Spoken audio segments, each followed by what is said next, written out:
දැන් උපරිම මිලක් කිව්වේ කිසියම් භාණ්ඩයක් විකුණන්න පුළුවන් වැඩිම මිලක්. ඊට වඩා රුපියලක් හරි වැඩි විකුණුවොත් ඒක නීති විරෝධී. කළු කඩ මිලක් කියලා අපි කියනවා. right. එතකොට අවුම් මිලක් කියන්නේ කිසියම් භාණ්ඩයක් මිලට ගත හැකි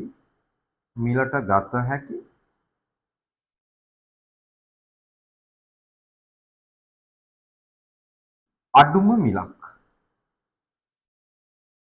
මොකද නැත්තම් ඊට වඩා අඩුවටත් ගිහිල්ලා කස්ටමර්ස්ලා සමහර විට අතරමැදියෝ නිෂ්පාදකයන්ගෙන් හරි අඩු මිලට ඉල්ලන්න පුළුවන් භාණ්ඩ. ඒතර මොකද නිෂ්පාදකයා අධෛර්යමත් වෙනවා වංකොලොත් වෙනවා. එයාට මේ නිෂ්පාදනකාරය දිගින් දිගටම නිරත වෙන්න බෑ. ඒ හින්දා මේක ගන්න පුළුවන් අඩු මිල. අඩුම ගන්න මේ ගානපත් ගන්න ඕනේ. ඊට අඩුවෙන් ඉල්ලන්න පුළුවන් බෑ. අන්න ඒ වගේ එකක්. අතන උනේ ඒකේ ඔපොසිට් එක. ගන්න පුළුවන් උඩරින් මිල. ඊට රුපියලක්වත් වැඩිම විකුණන්න බෑ. right. ඊට රුපියලක්වත් වැඩිම විකුණන්න බෑ. උඩරින් මිලේදී උනේ මේකයි. මෙතන කතා කරන්නේ නිෂ්පාදකයෙක් පැත්තෙන්. එයාව ආරක්ෂා කරන්න. කලින් ආරක්ෂා කරේ කවුද සස්සන්නේ? පාරිභෝගිකයා. දැන් ආරක්ෂා කරන්න යන්නේ නිෂ්පාදකයා.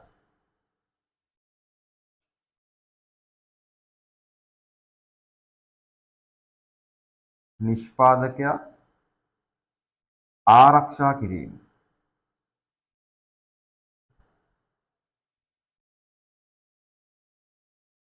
කිරීම සඳහා තමයි පනවන්නේ.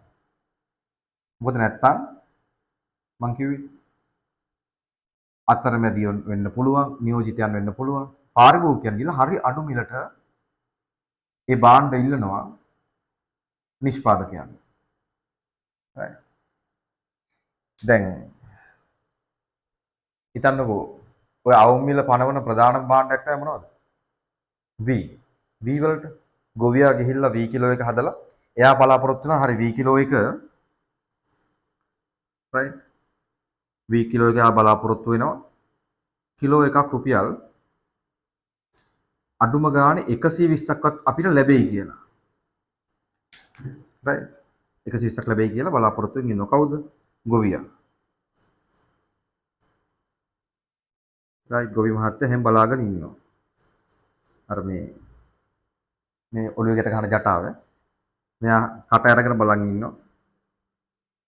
මට මේකට 120ක්වත් ලැබෙයි කියලා. right හැබැයි මෙයා ඇවිල්ලා මේක ඉල්ලනවා මේ කවුද අර මෛත්‍රීපාල සිරිසේනගේ මල්ලි කවුද මොන සිරිසේනද? ඩඩ්ලි සිරිසේන.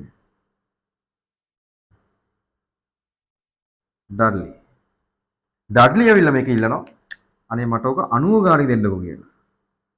ඉතින් අඩු මිලකට කොහොමත් එයා ඉල්ලන්නේ.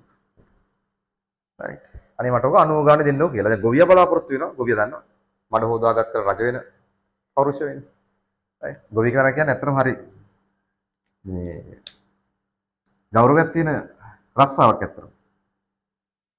ඉස්සර කාලේ නම් ඒ ගෞරවය තිබ්බා. ඊට පස්සේ ඉතින් ඔය රැකියාව වැඩි දිනුනට පස්සේ මේවට ලැබෙන ආදායම අඩු වුණාට පස්සේ තමයි ගොඩක් ආයි කෘෂි කර්මාන්තයෙන් අයින් වෙලා වෙන වෙන තැන් වලට යන්න පටන් ගත්තේ. වෙන වෙන ජොබ් හොයාගෙන ගියේ. ඉස්සර ලංකාවෙන් සහල් අපනයනය කරා සෑහෙන. දැන් ලංකාව මොකද කරන්නේ? සහල් ආනයනය කරනවා. right ආනයනය කරන්නේ නැති දෙයක් නෑනේ. රට වටේ මුහුද තියාගෙන මොනව ආනයනය කරනවද? ලුණු ගේනවා සෑහෙන. right පොල් ටික, අර්තාපල්, පරිප්පු හැමදේම ආනයනය කරනවා. ඒ සම්පත් හරියට කළමනාකරණය කරන්නේ නැති හින්දා. නැත්තම් අපි සහල් අපනයනය කරන්න ඕන රටක්. ආනයනය කරන්න ඕන රටක් නෙමෙයි. right හරි. දැන් ඒතර මේ වගේ තත්ත්වයක තමයි රජය වෙන විදිහට තියෙන්නේ. රජය බලනවා නෑ මේක වෙන්න දෙන්න ඕනේ නෑ. right ගවර්න්මන්ට් එක. එයා කියනවා නෑ මේක මෙහෙම වෙන්න දෙන්න බෑ. ඔයාට 90ට ගන්න දෙන්න බෑ. ඔයා මේක ගන්නවා නම් අඩුම රුපියල් 110ක්වත් දීලා ගන්න. රජය මේ විදිහට මිලක් පනවනවා.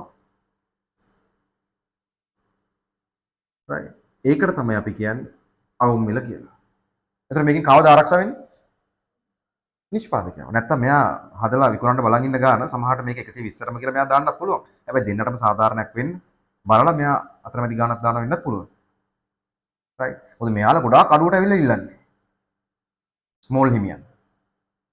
right එතකොට මෙයා බලනවා නෑ මෙහෙම වුණොත් මේ ගොවියා සෑහෙන අසාධාරණයකට ලක් වෙනවා. එහෙම කියලා හිතලා මේ ගොවියව ආරක්ෂා කිරීමේ අරමුණෙන් රජය මැදිහත් වෙලා අවුම් මිලක් දානවා. ඊට වඩා රුපියලක්වත් අඩුවෙන් ඊට පස්සේ මට ඉල්ලන්න පුළුවන්ද? බෑ. ඊට වඩා රුපියලක් හරි අඩුවෙන් ඉල්ලුවොත් මම ඔයා මට දෙන්නකෝ රුපියල් 100 ගාණ කියලා. ඒක නීති විරෝධී. ඒකට කල්පඩ මිලක් මුත් එහෙම කියලා කියන්නේ නැහැ නමක්. නමුත් ඒක නීති විරෝධී. වෙන දෙයක් ගත හැකි අඩුම මිලක්. right. එතකොට කිසියම් භාණ්ඩයක් මිලදී ගත හැකි අඩුම මිලක්. ඊවන්ස එතකොට අඩුම මිලක් කියලා තියෙනවනේ ඒක. කිසියම් භාණ්ඩයක් මිලදී ගන්න පුළුවන් අඩුම මිලක් කියලා තියෙනවා. එහෙනම්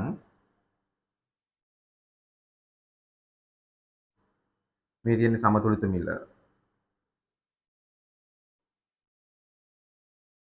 සමතුලිත මිලට වඩා ඉහළින් පනවයිද පහළින් පනවයිද අඩුම මිලක් කිසියම් භාණ්ඩයක් මිලට ගන්න පුළුවන් අඩුම මිලක් සමතුලිත මිලට වඩා ඉහළින් පනවයිද පහළින් පනවයිද ඉහළින් පනවයි අවම මිලක් කිසිවයිද ඉහළින් ඔව් මොකද දැන් මාකට් එකේ මේ ගානට මේක ෂෙයා වෙන්නේ දැන් ඇත්තටම බැලුවොත් එහෙම රජය මැදිහත් වෙන්න කලින් බැලුවොත් එහෙම ගොවියට කරගන්න දෙයක් නැහැ. මේක දෙන්න වෙනවනේ. රුපියල් 90 ගාන හිතනොත් දැන් සමතුලිතය తీරලා තියෙන 90 ගානේ. මෙයා බලාපොරොත්තු වෙන 100 නමුත් මෙයා 90ට ඉල්ලන්නේ. දැන් විකිනෙන්න හැදෙන්නේ 90 ගානේ. ඒතර මේ තමයි වෙළඳපොලේ දැන් තියෙන මිල. අපි තුමු 90 කියලා. වී කිලෝ එකක් හුමාරු වෙනවා මෝලිමියන් අතර යනවා රුපියල් 90ට. right. ඒතර මේක හොඳ නෑනේ. නිෂ්පාදකව ආරක්ෂා කරන්න නම් මේක හොඳ නැති මිලක් නම් තව මේක පහලින් දාලා හරිනවා. නෑනේ. ඒතර ගොවිය වලක් කපාගෙන වැරලි කුඹුරෙන්. right. නැත්නම් ගිනි තියාගනි. එහෙනම් දානවනේ කොහොමද? ඉහළින්. right. මොකද මේකනේ තිරණවද තියෙන මිල. තමයි කුණු කොල්ලේට විකිනෙන්න පුළුවන්. ඒකට බලන රජය නෑ. මේක අසාධාරණයි. එහෙනම් එයා මැදිහත් වෙලා පාලන මිලක් දානවා. right. ගොඩාක් වෙලාවට මේකට උදාහරණ විදිහට අපිට ගන්න පුළුවන්. V. ආය දියර කිරි මම දැක්ක එකපාරක් කිරි ගොවියෝ. මට මතක නැහැ කොහෙද කියලා. කිරි ගෙනල්ලා පාරේ හලනවා. කුණු කොල්ලේට විකුණනට වැඩි හොඳයි කියලා පාරේ හලනවා. හිරු එකෙන් දෙරණගෙම වීඩියෝ කරලා දාලා තිබ්බා. ඒක නිවුස් වල පෙන්නනවා. මහා පාරේ හලනවා කිරි. right. අර කළු කාපට් පාර සුදු වෙලා යනවා. නැත්තර මම ඒක දැක්ක නිවුස් වලට. අර ඒ වගේ අර කුණු කොල්ලේට විකුණනහම තමයි ඔය තත්ත්වය තියෙන්නේ. මම කියන්නේ මම මහරගම පොලේ අර හතු විකුණන මිනිස්සෙක් හිටියා. ඒ මිනිස්සයා හතු පැකට් එක මම හිතන්නේ රුපියල් 200ට හරි ඔහොම ගානට විකුණන්නේ. ඒක මිනිස්සු කියලා 120ට ඉල්ලනවනේ. අර සාධාරණ ගානක් අඩු කරන්න කියන්නේ. අර සමහරලාට අර ගොඩාක් අඩු මුදලට මේවා විකිනෙන්න පුළුවන්. සමහර එළවලු වර්ග. සමහරලාට වට්ටක් කැහැම විකිනෙනවා කිලෝ එක රුපියල් 70ට වගේ. කිලෝ එක. අහමන්නේ අපි ගෙදරකට ගන්න ග්‍රෑම් 250ක් විතර. රයිට්. එතකොට කීයද? අර ග්‍රෑම් 250ක්ම වැටෙන්නේ 70 දෙකට බෙදුවාම 35යි 35 දෙකට බෙදුවාම 17යි 50යි.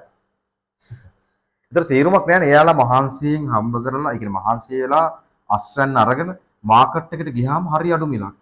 හැබැයි සමහර කාලවල වැඩි මිලටත් යනවා. රයිට්. අර මං කියන්නේ මේ වගේ අවස්ථාවක හරි අඩු මිලකට විකිනෙන්නේ දැන් එයාලා ගෙලවලු ටික. ඒතර වෙනද පොලේ තියෙන සමතුලිත මිල හොඳ නැහැ. රජෙ මැදිහත් වෙලා කියනවා නෑ. ඔයාලා ගන්නවා නම් මෙන්න මේ වගේ අඩුම මිලකට අඩුව මෙන්න මේ ගානවත් ගෙවන්න ඕනේ කියලා සමතුලිත මිලට වඩා ඉහළින් මිල පනවනවා.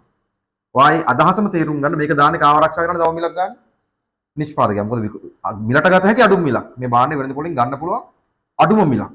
මොකද ඊට වඩා අඩුවෙන් ගත්තොත් මෙයාට පාඩුයි. මෙයාව ආරක්ෂා කරන්න තමයි දාන්නේ. right. එතකොට එයාව ආරක්ෂා කරන්න දානවා නම් දැන් තියෙන මිලට වඩා කොහොමද දාන්නේ කොහොමද? උඩින් තමයි දාන්න ඕනේ. පහලින් දානවා නම් මෙයාව තවදුරටත් නන්නත්තර වෙනවා. right. එතකොට අවම මිලක් දාන්න ඉහළින් කියලා මතක තියාගන්න. දැන් අපිට කිව්ව ගමන් හිතෙන්නේ දැන් මේ අවම මිලක් දාන්නේ පහලින් කියලා. ඔයාලට පේපර්ස් නොකරම ඉඳලා හිතන්න මම තව මාස 10ක විතර පේපර් එකක් කරනවා කියලා. ඔයා අවම මිල අනිවාර්යෙන් මාක් කරන්නේ පහලින්. උඩරින් මිල ඉහළින්. ඇයි අමතකයි? පේපර්ස් කරන ඉඳ පොඩ්ඩක් මතකේ තියෙයි. right. අවම මිලක් දැම්මට පස්සේ දර අවම මිලක් මතක තියාගන්න ඕන දේ කාරණාව තමයි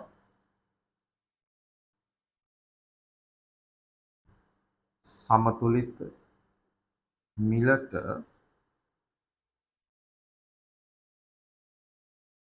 ඉහළින් පනවන. අවම මිලක් දැම්මට පස්සේ නිසි වෙළඳ පොලේ ඇති වෙන්නේ අදි සැපයුමක්ද අදි ඉල්ලුමක්ද?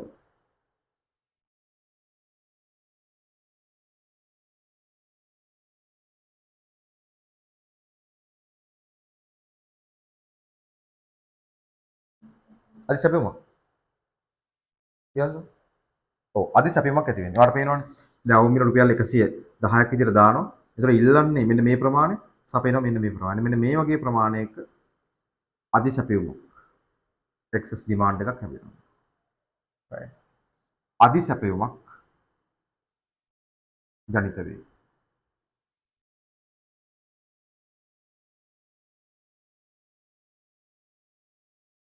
right. ওই දේවල් තමයි අපි මූලික වශයෙන් දැනගන්න ඕනේ අවුම් මිල සම්බන්ධයෙන්. පැහැදිලි නිතර වෙළඳ පොලේ තීරණය වෙලා තියෙන මිල නිෂ්පාදකයන්ට අවාසිදායකයි කියලා දැක්කහම රජය මැදිහත් වෙලා කිසියම් භාණ්ඩයක් මිලදී ගත හැකි අඩු මිලක් නීතියෙන් නියම කරනවා. right. අඩු මිලක් නීතියෙන් නියම කරනවා. ඒ මිලට තමයි අවුම් මිල කියලා කියන්නේ.